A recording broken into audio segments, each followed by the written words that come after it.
Kita mau kerja keras sampai kapan? Mau banting tulang sampai kapan? Masa sih seumur hidup? Kami bahas di video kali ini.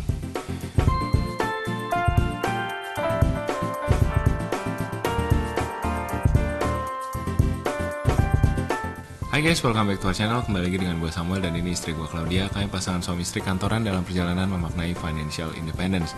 Di channel ini kalian akan temukan video-video seputar karir, keuangan, adulting, dan topik-topik menarik lainnya. Jadi kalau kalian suka dengan apa yang kalian tonton di sini, jangan lupa untuk subscribe dan share video ini untuk support terus channel kami. Belakangan ini udaranya adem ya loh. Iya betul, banyak hujan. Banyak hujan, terus langitnya biru, bersih, anginnya sepoi-sepoi, dingin-dingin empuk ya. Tapi selain itu, akhir-akhir ini juga ada berita yang cukup menghebohkan dunia pernetizenan. Kayaknya nggak cuma di Indonesia mungkin ya, mungkin sampai ke mana-mana nih, karena yang bersangkutan itu WNA ya. Ya, jadi belakangan ini lagi banyak perbincangan seputar sepasang WNA ya, Ibu Emi dan suaminya Bapak Eden, karena video mereka berebut anak sempat viral di sosial media. Beberapa YouTuber besar juga sudah pernah memanggil baik itu Ibu Eminya maupun Bapak Edennya. Bukan memanggil ya, mengundang ya, sudah pernah mengundang juga ke YouTube mereka untuk membuat klarifikasi. Jadi kayaknya kami pun telat sih ya ngomongin ini. Kami pun belum diundang ya. Belum mengundang. Nggak berani ngundang. Nggak berani ngundang. Apalah rumah kecil ini untuk mengundang narasumber. Jadi kami cuma mau mengomentari berdasarkan point of view kami berdua. Mungkin untuk kronologi keseluruhan ceritanya ya kalian juga udah lebih tahu dari kami bahkan mungkin ya. Tapi yang kami mau zoom in adalah ke perihal kondisi karir mereka berdua gitu ya. Di salah satu video yang akhirnya tayang dari sisi suami ya, dimana anaknya berbicara tentang kondisi mental ibunya selama bapaknya nggak ada, selama bapaknya di Indonesia ya kan. Diceritakan kan selama setahun tuh bapaknya bolak-balik Indonesia gitu. Sebelum akhirnya setahun terakhir mereka pindah semua ya. gitu kan. Jadi total udah 2 tahun nih ya buat project di tahun Indonesia. Pertama kan mereka masih di Singapura kan keluarganya. Nah menurut anak-anaknya ibunya ini abusive, alkoholik dan suka mukul juga gitu ya, terutama kepada anak laki-lakinya. Nah ini kemudian di counter sama Ibu Emi, dia bilang tidak mungkin saya abusive, tidak mungkin saya alkoholik, yang tidak alkoholik mungkin itu bawa suaminya. Pulang cowok ya. Tidak mungkin bawa pulang cowok karena saya tinggal sama mertua saya, gimana gitu, saya mau ketemu laki-laki gitu kan. Dan ada juga yang berpendapat bahwa ini settingan juga, anak ini dipaksa untuk membaca sesuatu gitu ya. Jadi itu netizen yang menilai, silakan netizen menilai sendiri ya. Tapi kami mau bagi point of view soal satu episode juga yang sebenarnya kalau kalian udah lihat postingan aku di Instagram, mungkin ini sudah bukan topik yang baru lagi. Tapi kan mau cerita sedikit tentang satu episode dalam hidup kami berdua di tahun 2022 akhir ya. Jadi judulnya adalah sampai kapan kita harus banting tulang gitu kan ya. Nah ini aku sih merenungkan ini sendiri di tahun 2022, di mana waktu itu aku tuh udah bebas finansial. Jadi kami punya target FIRE number, kami sudah hitung 4%, based on 4% rule kami perlu uang berapa untuk retire, dan uang itu sudah terkumpul di tahun 2022 pada saat usia saya dan Clau 33 tahun. Nah, tapi di saat yang bersamaan karir saya juga lagi bagus-bagusnya, saya lagi keren-kerennya di kantor gitu ya, semua kerjaan saya bagus, semua inisiatif saya goal. Dan kerjaan-kerjaan yang bagus ini dinotis juga sama teman-teman di regional office sampai ke Singapura gitu ya. Semua tahu nama Samuel dan kayaknya prospek saya bagus gitu di kantor. Nah tapi di sisi lain ada perubahan kebijakan karena kan 2022 COVID sudah selesai. Tadinya aku masuk di kantor ini tuh pada saat COVID yang full working from home, pelan-pelan berubah jadi skema hybrid. Hybridnya tadinya masih banyakkan work from home-nya, tapi lambat laun mau dibikin full work from office lagi gitu ya. Tadinya cuma 2 hari masuk kantornya, terus lama-lama jadi 3 hari dan seterusnya. Nah, gara-gara itu aku jadi harus banyak spend time di commuting. Kemudian yang tadinya aku bisa jadi memainkan peran ayah dengan lebih aktif di rumah, ini jadinya nggak bisa karena ya otomatis kalau udah di kantor tuh kan 100% badan di kantor gitu ya. Nggak bisa lagi misalkan sambil nemenin anak minum susu atau ajak anak main dan lain sebagainya. Nah ini akhirnya beban untuk mengurus rumah tangga, mengurus anak itu makin berat sebelah ke Klau, sehingga dan Klau posisinya juga kerja waktu itu, sehingga ketika aku pulang ke rumah pun setelah ngantor itu kondisi rumah tuh nggak happy gitu. Aku bisa ngerasain istriku capek, aku bisa ngerasain kami ngobrol tuh seperlunya gitu ya. Kami bisa sangat mudah tersulut emosi berantem untuk hal-hal yang sepele sebenarnya. Dan ini tuh nggak enak gitu ya. Sebagus-bagusnya karir di kantor, seenak-enaknya kondisi di kantor seperti apa, tapi begitu pulang ke rumah menemukan rumah tangga seperti itu susah gitu, itu tough untuk dilalui. Dan untuk sedikit gambaran kali ya kondisi di rumah waktu itu, memang Hana sudah tidak daycare ya. Jadi Hana waktu itu daycare cuman sampai tahun 2021. Lalu kami memutuskan untuk udah nggak usah lagi, kita akan coba urus sendiri sama-sama di rumah. Ya karena tadi itu pertimbangannya dua-duanya di awal tahun 2022 itu kan dua-duanya masih full work from home gitu. Kayaknya masih bisa deh kepegang. Apalagi kan Hana udah mulai sekolah setengah hari ya sampai jam 12. Jadi kayaknya udah mulai bisa nih kita pegang sama-sama. Ya ibu-ibu di sini pasti tahu lah ya, anak-anak umur usia toddler itu sangat aktif, bukan cuma aktif fisik tapi juga aktif mentalnya ya, banyak tanya, maunya dibacain terus, maunya diajak ngobrol, diajak main. Jadi bukan cuma menguras fisik sih sebenarnya, tapi juga menguras kesabaran banget.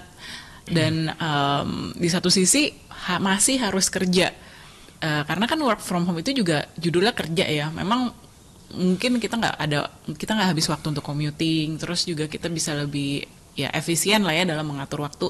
Kan kalau di kantor mungkin ada waktu lengang dikit, oh ya beli kopi gitu kan. Kalau di rumah kan bukannya lengang dikit, bukan beli kopi, tapi oh ya siapin makan kali ya, atau oh ya ajak anak main kali ya. Jadi ya lebih produktif aja gitu penggunaan waktunya kalau di rumah. Tapi nggak berarti nggak kerja ya, karena tetap juga ada meeting, tetap juga harus bikin report dan sebagainya.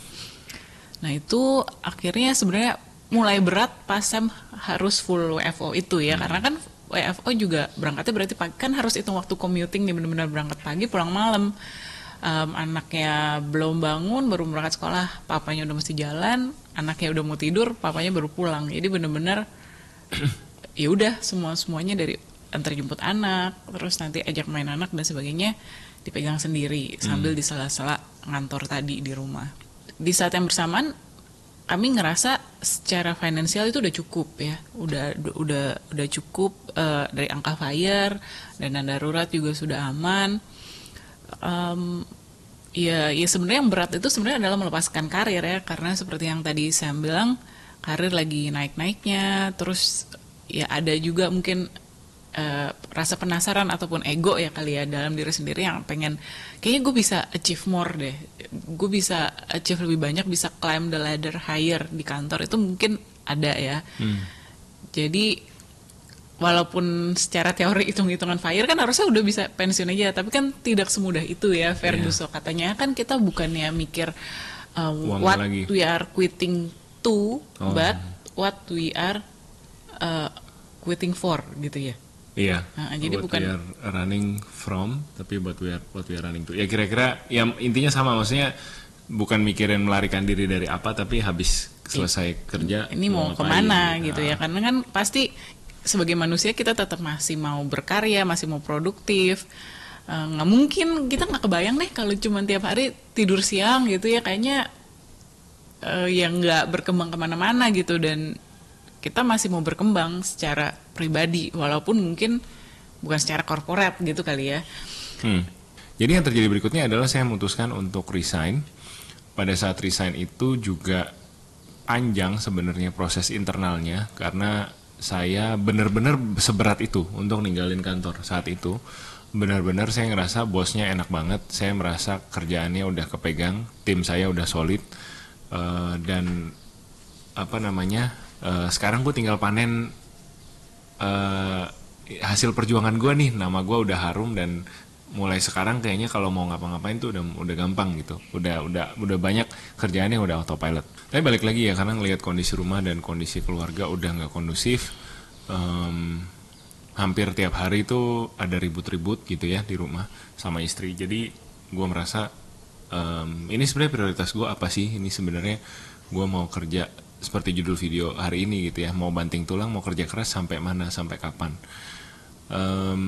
Dan seperti mungkin memulai karir baru itu perlu keberanian. Demikian pula gue rasakan untuk resign gitu, karena artinya saya kembali ke satu kekosongan, satu void yang saya harus isi nanti dengan kegiatan baru gitu ya. Tapi pada saat itu saya pikir itu ntar dulu deh mikirnya, yang penting sekarang keluarga saya selamat dulu gitu. Kalau ini diteruskan, kalau ini dibiarkan berlarut-larut, ya mungkin terlihat masalahnya sepele, tapi kan numpuk. Kalau masalah sepele tapi terjadi tiap hari, ada keributan kecil tapi terjadi tiap hari, apakah sehat? Apakah kami akan jadi pasangan yang sama by the end of the year kalau tiap hari ribut terus gitu? Karena kan pernikahan itu kan sesuatu yang kecil lama-lama jadi sesuatu yang besar gitu ya. Kebahagiaan kecil itu yang kita lakukan tiap hari yang membuat pernikahan itu bahagia menurut saya gitu ya. Nah, kembali lagi ke cerita Bapak Eden dan Ibu Amy yang sempat viral ini. Di video klarifikasinya diceritakan ibunya tuh stres dan jadi abusive gitu. Dan ceritanya kan ini video dari sisi anaknya dan bapaknya yang ingin membela bapaknya, bahwa bapaknya tuh melindungi anak-anaknya dari ibu yang abusive. Nah, saya tuh malah berpikir nih jadi narasi yang berbalik ke bapaknya. Karena saya pikir misalkan bener pun jadi abusive, lu kemana? Lu ngapain gitu? Dalam setahun itu lu bolak-balik bisnis trip ke Indonesia buat apa kalau tahu kondisi di rumah seperti itu gitu. Dan probably kita nggak akan pernah tahu jawabannya apa. Cuman kembali lagi ini sangat relate dengan saya karena di tahun 2023 saya merasa saya ada di satu persimpangan yang mirip dengan posisinya bapak ini gitu. Ketika pekerjaan jadi too much, di mana demand mungkin bukan too much buat saya bisa megangnya gitu, tapi karena saya harus spend time di kantor, akhirnya istri nggak keurus, rumah tangga nggak keurus. Dan untungnya belum sampai seperti yang diceritakan di video itu ya, alkoholik, mukul segala macam, amit-amit. Tapi saya rasa kalau diteruskan lebih lanjut bisa tuh gitu ya. Kalau waktu itu stresnya seperti apa nanti mungkin kalau bisa ceritakan lebih lanjut. Tapi pada saat itu akhirnya saya mengambil keputusan untuk melepaskan karir saya gitu, memberanikan diri untuk lepas karir saya, memberanikan diri untuk ya udah saya mau ambil resiko ini. Mungkin nanti nama saya jatuh, mungkin nanti saya terlupakan oleh warga LinkedIn, mungkin nanti saya nggak bisa lagi posting I humbly receive this award bla bla bla gitu ya. Tapi ya yang matter buat saya, yang sebenarnya matter kan orang-orang di rumah gitu. Iya, struggle saya waktu itu ya itu sih, sebagai ibu saya ngerasa jadinya satu sisi mau jadi ibu yang baik lah ya buat anak, udah pasti mau ibu yang perfect, yang sabar banget, yang gak pernah marah, yang gentle parenting banget ya kalau zaman sekarang. Cuman dengan harus juggling kerjaan yang waktu itu full time juga. Iya, again walaupun work from home tetap ya kerjaannya full time gitu ya. Ada meeting, ada report, harus visit ke lapangan, Jadi ya berasa berat aja untuk ditanggung sendiri gitu. Apalagi dengan ngerasa ini ya di rumah ini cuma ada saya nih yang harus jadi penanggung jawab utama gitu ya. Udah nggak ada lagi Sam. Dulu kan bisa bareng, sama-sama kerja di rumah, sama-sama bisa, oh ya diatur deh Sam, misalkan waktu meetingnya jam 9 sampai jam 10, nanti oke, saya meetingnya jam 10 sampai jam 11, jadi gantian nih jaga Hananya, bisa. Tapi kalau udah kayak sekarang ini yang Sam harus full ke kantor, udah nggak bisa gitu. Jadi saya harus jaga sendirian. Dan ya kami juga banyak pertimbangan lah ya, mungkin di sini nanya kenapa nggak daycare lagi, atau kenapa nggak nitip orang tua lagi, atau kenapa nggak cari helper. Ya itu tentunya sudah ada pemikiran ke sana, tapi untuk karena satu dan lain hal, ya kami tetap pilihan kami ngerasa ngurus sendiri itu lebih baik pada kondisi kami berdua ya. Tentunya kami tidak bilang ini yang terbaik untuk semua orang, karena pasti semua orang kan beda-beda ya prioritasnya, kapasitas mentalnya, support sistemnya itu beda-beda. Kami juga nggak bisa menjudge, tapi di dalam kondisi kami waktu itu dalam setiap kekurangan dan kelebihan tiap-tiap pilihan itu kami ngerasa urus sendiri waktu itu adalah masih yang terbaik ya. Tapi memang stres banget, capek banget physically dan mentally. At the end of the day pas Hananya udah siap-siap tidur jam 8 malam, jam 9 malam itu bener-bener udah gak ada tenaga untuk ngapa-ngapain ya. Kadang-kadang buat ngomong sama Sam aja udah males gitu pas dia pulang, karena bener-bener cuman pengen sendiri, cuman pengen bengong. Ya udah gitu, tidur besok mengulang lagi keseharian yang sama. Ya udah akhirnya ya kita ngobrol gitu ya. Ya Sam juga pasti udah notice gitu kan, istrinya capek. Ya saya juga satu sisi saya tahu saya harus bisa mengontrol emosi, dan ya maksudnya gimana gitu kan, harus bisa, masa suami pulang dijutekin terus. Saya tahu gitu, tapi sudah tidak ada tenaganya untuk ke situ. Ya udah akhirnya kita ngobrol, ya ini gimana ya,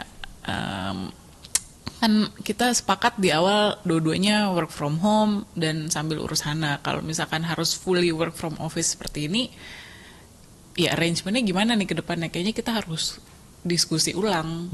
Karena kalau kayak gini terus nggak tahu sampai kapan, sayanya juga nggak sanggup. Gitu ya sebenarnya kurang lebih ya, gitu. Pembicaraan itu kurang lebih dijalankan bolak-balik sebulan kali ya, lebih mungkin ya. Apakah saya yang resign, tapi saya yang resign kerjaan saya udah sebenarnya cukup bagus gitu ya, maksudnya dengan bisa fully work from home, benefitnya juga cukup bagus. Apakah saya yang resign karena sekarang sudah fully work from office? Jadi mungkin soal siapa yang resign ini juga jadi pertanyaan dari beberapa netizen ketika saya posting di IG feed tulisan ini gitu ya. Ada yang nanya kenapa nggak Klau aja yang resign. Nah, Klau itu kerja di satu perusahaan FMCG yang dia suka gitu. Jadi selama ini dia kerjanya dapatnya perusahaan Jepang, terus nah ini perusahaan Eropa sekali-kalinya. Dan kerjanya tuh kontrak base 1 tahun. Dan pada saat baru memulai kerja itu kita udah ngobrol di mana ada komitmen dari saya untuk support dia gitu. Saya mau support dia dalam berkarir karena ini satu kantor yang buat dia tuh menarik gitu. Dia penasaran dengan produknya, dia penasaran dengan koleganya, kayaknya timnya enak dan segala macam. Jadi kenapa tidak Klau yang resign? Karena saya sudah janji di awal bahwa saya mau support dia gitu. Dan janji itu ya baik secara langsung maupun tidak langsung itu ditagih lah sama Klau gitu. Dalam percakapan-percakapan itu. Oh iya ya, kita pernah ngobrol kayak gini. Jadi akhirnya in all fairness, it makes more sense for me to leave. Karena saya juga ada di posisi di mana saya udah pada saat itu udah 2 tahun kerja di perusahaan yang saya lagi bagus-bagusnya itu, dan saya ngerasa kayaknya tugas saya juga kalau bisa dibilang selesai sih di sini gitu. Udah bikin satu blueprint karya yang solid lah gitu, blueprint yang bagus, tinggal diterusin gitu. Sementara Klau ini lagi penasaran ya sama karirnya. Jadi sekali lagi ini kalau kita bicara soal gender role tradisional gitu ya. Urusan anak urusan perempuan. Kata siapa? Nggak juga. Perempuan juga bisa beraspirasi, punya aspirasi karir. Perempuan juga bisa punya keinginan untuk saya mau ngantor juga meskipun saya juga ibu gitu. Dan it's okay untuk seorang laki-laki turun gitu ya, bukan turun ya, maksudnya melepaskan lah karirnya untuk jadi lebih aktif di rumah, jadi mengambil peran bapak rumah tangga di rumah gitu. Jadi ini yang kami coba jawab nih buat teman-teman yang udah lihat IG feed-nya, udah baca dan bertanya-tanya kenapa Kosem yang resign bukan Ciklau. Itu yang ada percakapan gitu yang terjadi di belakangnya gitu. Ya. Jadi adik-adik yang lagi cari jodoh, balik lagi ini saya jadi selipin sedikit pesan sponsor. Selipin. Yang jadi kalau cari jodoh itu jangan dicari yang lebih kaya atau jangan dicari mungkin karena mukanya atau karena uangnya atau karena gelarnya misalkan, tapi tetap menurut saya yang paling penting kita harus cari pasangan yang setara gitu, maksudnya setara secara mungkin secara emosional ataupun secara sepemikiran gitu, maksudnya gimana ya, jadi saya nggak minder waktu ngomong ke dia, ataupun saya nggak merasa saya jauh lebih tinggi ngomong sama dia kayak merendahkan gitu. Jadi saya bisa ngelihat dia on the eye level, setara gitu, pasangan yang setara. Jadi kalau ada apapun permasalahan kita bisa ngomongin dengan point of view yang setara gitu, nggak salah satu sisi merasa gue lebih kecil atau gue lebih besar gitu. Jadi ini sangat penting ya adik-adik ya untuk cari yang setara.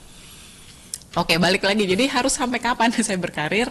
Harus sampai kapan saya kerja? Jawabannya adalah harus sampai merasa cukup. Cukupnya di mana itu, makanya kita harus balik lagi ke frugal living. Kita harus balik lagi ke mengetahui sebenarnya saya perlu uang berapa sih untuk menghidupi lifestyle yang saya bisa bahagia. Kemudian jujur dengan diri sendiri, bahagia saya itu apa? Apakah saya bahagia karena saya setahun bisa 3 kali nonton konser di luar negeri? Atau saya sebenarnya cukup bahagia dengan makan nasi sama telur ceplok yang digorengin istri tiap pagi misalkan. Jadi kebahagiaan itu sederhana most of the time yang saya rasakan, dan kita nggak perlu uang banyak sebenarnya untuk bahagia. Kita perlu jujur sama diri sendiri, kita perlu punya lifestyle yang kita bisa sustain, nyaman, dan sustain untuk long term. Kita tidak boleh punya lifestyle yang disokong oleh pay later dan kartu kredit. Harus mampu bayar ya, kalaupun pakai pay later dan kartu kredit. Dan ya itu sih balik lagi sih, bahagia kita jangan sampai didikte oleh orang lain, oleh sosial media, oleh apapun, iklan apapun gitu. Bahagia itu ya kamu yang tentukan sendiri sama keluargamu. Ketika itu sudah tercapai, ketika cukupmu sudah ketemu, ya kamu bisa nentukan gitu apa yang kamu mau lakukan dengan hidupmu sebenarnya gitu. Jadi kami ada di fortunate position di mana 2023 itu sudah bebas finansial, kami sudah ketemu cukupnya kami di mana, dan saya bisa bilang sama pekerjaan saya, sorry, kamu nggak lagi align dengan lifestyle yang saya mau bangun. Bukan prioritas lagi. Bukan prioritas lagi gitu ya. Jadi kami, maaf saya pamit dulu gitu. Itu yang saya lakukan pada saat itu. Tentunya ini lain cerita kalau kita tidak pernah mengukur lifestyle, tidak pernah nakar lifestyle. Gaji naik, pengeluaran naik terus. Tadinya mobil cukup 1, beli mobil 2, 3.